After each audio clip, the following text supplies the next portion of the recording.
In 1922, a 15-year-old boy shows up for his first day at work at a small auto repair shop in Tokyo, Japan. The owner, who questioned if the boy was even meant for this type of business, assigned him to clean the workshop and look after his child instead. At the time, nobody thought much of it, neither did they care, but only because they had no idea who this kid would eventually become. Fast forward a few decades, and that boy, Soichiro Honda, was now competing with some of the biggest car brands in the world, while also owning the largest motorbike manufacturer. This is the story of how one poor Japanese boy went from babysitting children to building the multi-billion-dollar brand Honda Motors.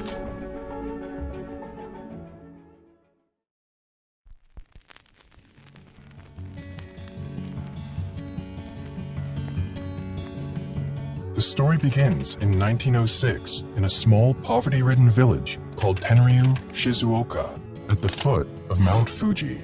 It was there that Gihei Honda and his wife welcomed their first son, Soichiro Honda. Soichiro's father was a local blacksmith from the village who also fixed bicycles on the side, while his mother was an accomplished weaver. Raised in difficult economic situations, Soichiro lost 5 of his siblings growing up due to health issues. When Soichiro was 8 years old, he was going about his normal routine in the neighborhood when he heard a strange rumble that grabbed his attention.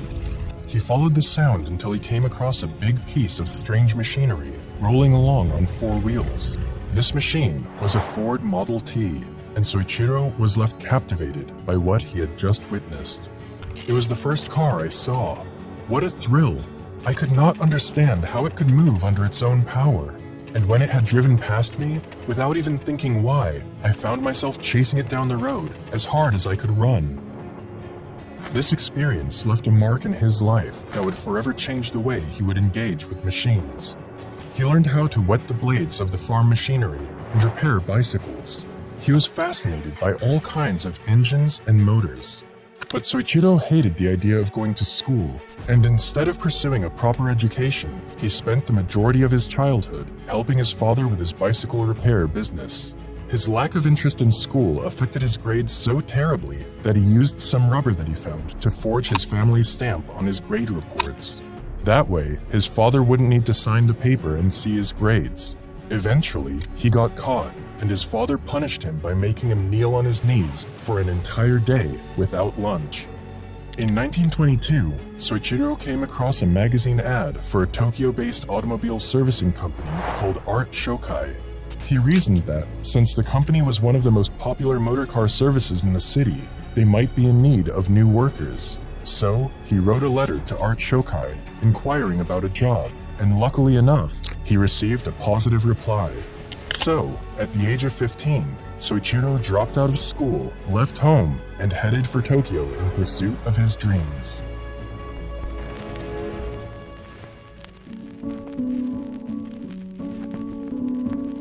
When Soichiro got to Tokyo, he was overwhelmed to see how fast and different city life was compared to the village he had come from.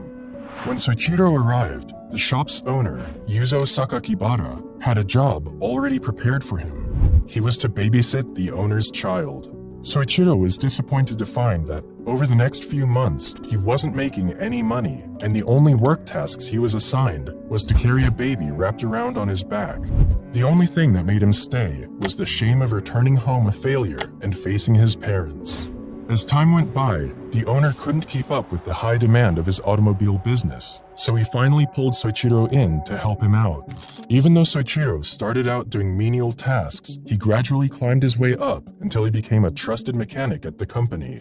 His talent and dedication eventually caught the attention of the owner, who decided to take little Soichiro under his wing and teach him not only mechanical repairs, but the business side of the company as well. Although Sakakibara's repair work included both automobiles and bicycles, cars were not as popular then as they are today. Not only were automobiles a luxury that only people of the upper class could afford, but most of the automobiles around at the time were foreign-made. Through his work, Soichiro quickly became familiar with a wide range of automobiles, including Lincolns, Mercedes, Daimlers, and even various motorcycles that were brought into the workshop.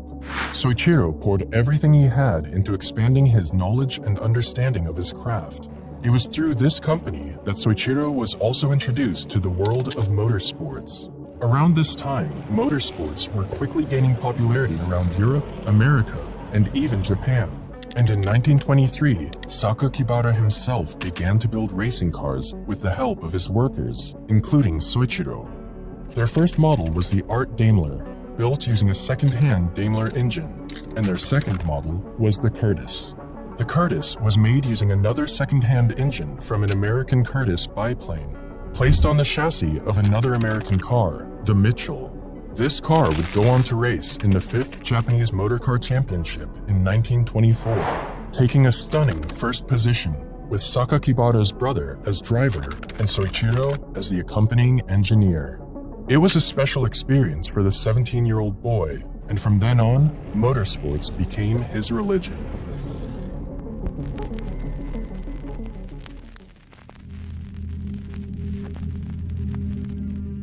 In 1926, Soichiro was drafted for military service, but didn't pass the medical exams as they revealed that he was colorblind. Thus, he was excused from the army and was able to keep working at Art Shokai. By 1928, Yuzo Sakakibara wanted to expand his business and decided to open a branch of Art Shokai in Hamamatsu. He believed there was no better man to leave in charge than his young apprentice, and at the age of 21, Soichiro was called upon to run the new branch. However, Soichiro's repair shop struggled during the first year, largely because people didn't want to entrust their cars with someone so new and so young.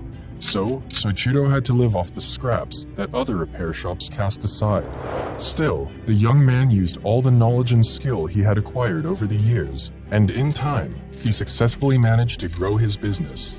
By the 1930s, his new shop had grown from a one-man operation to a staff of 30 people. The branch grew at an incredible pace during the next few years, and with so much work to be done, Soichiro had to bring his wife in to help run the company. Even though Soichiro was known as a brilliant mechanic, he was also a prodigious racing driver, and this was another skill that helped him stand out from his peers. Inside his shop, Soichiro had built the Hamamatsu race car, in which he managed to set a new speed record by driving it up to 120 kilometers per hour, a record that stood for 20 years in Japan. However, racing at the time was far more dangerous than it is today, and in June 1936, Honda was involved in a serious crash while racing the Hamamatsu in the suburbs of Tokyo and almost died. Soichiro's left arm was fractured, his shoulder was dislocated, and his face was damaged. Despite spending a couple of months at the hospital nursing his injuries, Soichiro returned to the racetrack only 4 months later. His family, however, was unhappy with his return to racing, and after several arguments with his wife and father, Soichiro never raced again. By 1936, Honda became tired and weary of his repair work. He wanted to do more and was planning to move on to manufacturing car parts. He proposed turning the Art Shokai Hamamatsu branch into a separate company for this purpose, but the shareholders of the company disagreed with him. The investors saw that the current orders and workload from the repair shop were bringing in enough profit, and they didn't want to take a gamble on a venture they believed was unnecessary. So, Soichiro decided to open his own company to manufacture piston rings, and founded the Tokai Seiki Heavy Industry, and made one of his close friends, Shichiro Kato, the president of his company.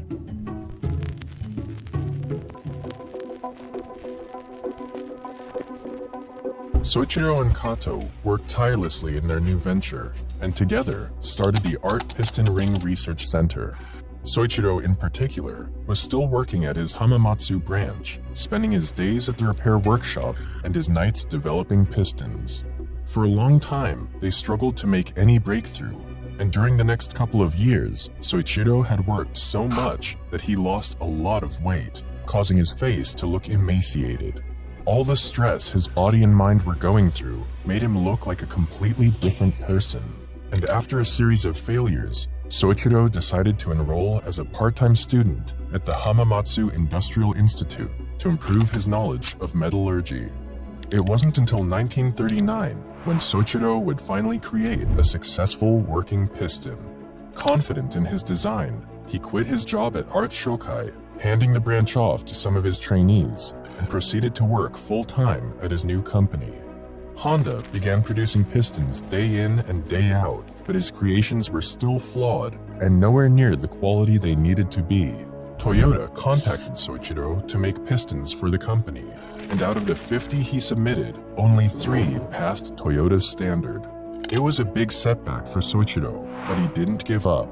He spent the next few years traveling around Japan, visiting steelmaking companies and universities to improve his knowledge of manufacturing piston rings. After gaining confidence in his knowledge and experience, Soichiro gave it another try. The result was incredible. Not only did his new pistons pass quality control, but orders also began to come in from all over the country. So much so that the company went on to employ around 2,000 people just to catch up with the orders. Things were starting to look great for Soichiro and his company, until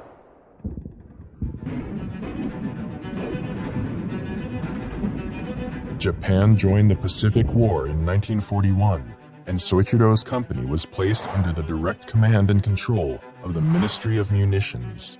The following year, Toyota took over 45% of the company's equity, and Soichiro was downgraded from president to the position of senior managing director. Things went from bad to worse as many male employees began to resign as they were drafted for military service, and his company began to struggle. Soichiro did everything he could to keep his company afloat, but he wasn't ready for what was yet to come. In 1944, air raid sirens began to intensify in Japan, and it became very obvious that the country was headed towards defeat. Hamamatsu was in great danger, and Soichiro's company was struck by a direct bomb blast, destroying the factory. The company would go on to suffer a second misfortune in January 1945, when the Nankai earthquake shook the region and the Iwanta plant collapsed. Japan eventually surrendered in August 1945, but by then, Soichiro had nearly lost everything.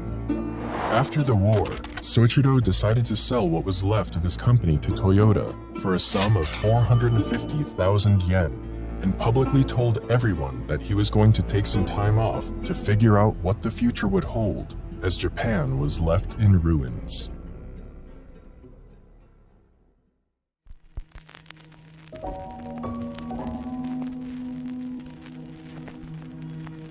A year after the war, the country experienced an economic meltdown that threatened the lives of its citizens. There was a shortage of food, clothing, and shelter, and resources were rationed. As a result, Soichiro couldn't even find enough gas to drive his car to the market and buy food for his family. One day, Soichiro came across a generator engine that belonged to the Japanese Imperial Army, which was used during the war to power up a wireless radio. He was fascinated with the engine, and after figuring out how it worked, a bright idea came to him. What would happen if he attached this engine to a bicycle? By no means was this a new invention. The practice of clipping a motor onto a bike was common in Europe, and a few of these had even made their way to Japan. But Soichiro knew the country was in desperate need of cheap transportation, and so, in 1946, Soichiro used his old warehouse to establish the Honda Technical Research Institute for the sole purpose of figuring out a way to make motorbikes. There, he and a staff of 12 men followed through with his idea and successfully managed to put together a motorbike using some engines he found along with other spare parts. These new bicycles instantly became a hit, and orders began to come in from different parts of the country.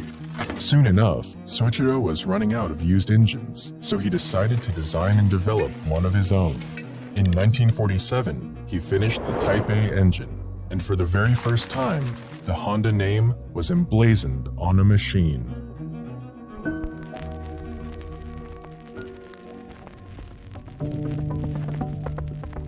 Soichiro founded the Honda Motor Company in 1948 with the initial goal of building motorcycles to help get Japanese workers around. The only problem was Soichiro needed more money to expand his production. So, he wrote an open letter to all 18,000 bicycle shop owners in Japan, telling them that he had thought of a solution to get Japan moving again. Out of the 18,000 stores he wrote, he received positive responses from 3,000 of them. and they provided him with the money he needed to start making his first shipments. A year later, the company produced its very first complete motorcycle, the Model D. Even though the Model D was a big achievement for Honda, it was too big and heavy. And because of this, only a few people bought the motorcycle. Soichiro wasn't satisfied with this, so he stripped down the motorbike and worked long hours to make another bike that was smaller and lighter. After 3 years of trial and error, he succeeded in building another motorcycle and named it the Super Cub. The Super Cub was an instant hit and became so successful that it won the Emperor's Prize.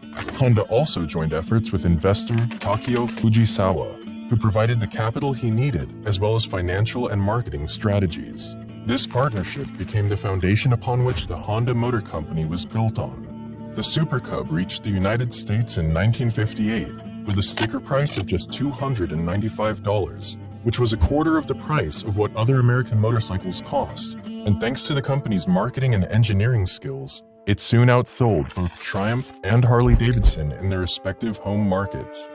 But by then, Soichiro had also expanded his motorcycle brand into the racing world. Racing at the time was more than a sport. It was the biggest platform for these manufacturing companies to showcase their cars and motorbikes to the rest of the world. So he traveled all over the world to see the races, studying and examining all the motorcycles of his competitors. In fact, throughout his career on the track, whenever a benchmark was set by one of his competitors, Honda would take this information home and strive to surpass it. It was this attitude that took Honda motorcycles from an awful and disappointing finish at their first international race in 1954 to the manufacturer's team prize at the 1959 Isle of Man TT, the biggest motorcycle race in the world. 2 years later, Honda would win again at the Isle of Man TT, and his success on the racetrack put the Honda name on the map.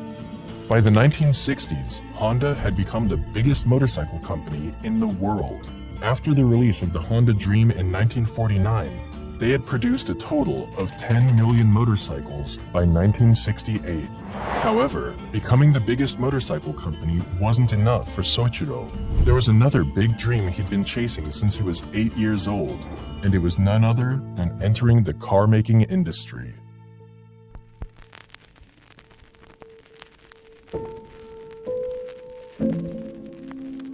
When Soichiro announced he was going into the automobile market, many people warned him that it was too risky for the company and that he was better off just making motorcycles. Around this time, Japan had Nissan, Toyota, and a few other companies who were competing in the tough world of the automobile market.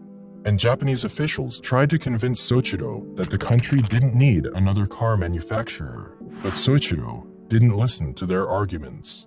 Honda debuted its first automobile in 1963 with the release of the T360 mini truck, a small but reliable pickup truck. Unfortunately, the mini truck never gained much traction, and it was soon followed with the company's first ever sports car, the S500. This S500 was a two-door roadster with a 4-speed transmission, capable of reaching 80 miles per hour. It was a smaller car, but it was smooth and easy to drive. But sadly, only around 1,300 cars of this model were built, making it one of the rarest Honda cars ever made. But just like Soichiro did with his motorcycles, Honda brought its cars into the racing world. The Honda RA271 made its Formula One debut at the 1964 Belgian Grand Prix. It only took 1 year for Honda to achieve a first-place victory at the 1965 Mexican Grand Prix with their new successor, the RA272. But despite its early success on the racetrack, Honda was nowhere near beating its competitors in the car market. So they took a break from racing and turned their attention to building one of the most successful cars in the automobile market, the Honda Civic. Honda debuted their new model in 1972, and in the following years, it became one of the most popular cars in the world.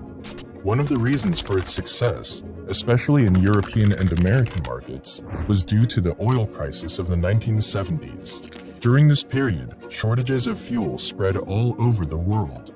And to tackle this, Soichiro devised a brand new method for fuel management called the compound vortex controlled combustion. or CVCC for short.